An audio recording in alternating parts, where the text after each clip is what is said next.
این وایس رو تقدیم میکنم به پسرا. دخترا هیس، فقط گوش کنید.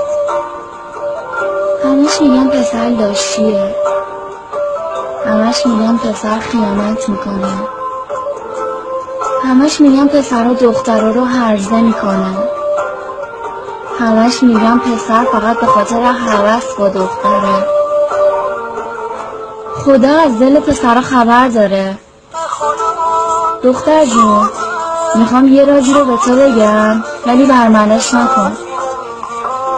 پسرها برای اولین بار عاشق میشن و بعد دیگه رنگ عشقو نمیبینن، چون کسی نیست باهاشون تا آخر بمونه، چون خیانت میبینه، چون بعد مدتی میفهمه طرفش که باهاش چند سال بوده لاشی بوده، چون میفهمه خیانت چه دردی داره.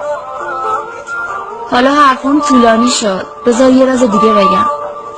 اگه تو ناراحت میشی میری بغل بابا تا آروم شی، پسرا میرن توی کوچه تنها با هر دودی که بره تو ریه هاشون آروم میشن. به سلامتی همه پسرا باید پسر باشی تا بفهمی پول گرفتن از پدر چقدر سخته. باید پسر باشی تا بفهمی 2 سال تنها تو غربت سربازی کردن چقدر سخته. باید پسر باشی تا بفهمی دلهوره شغل آینده داشتن چقدر سخته.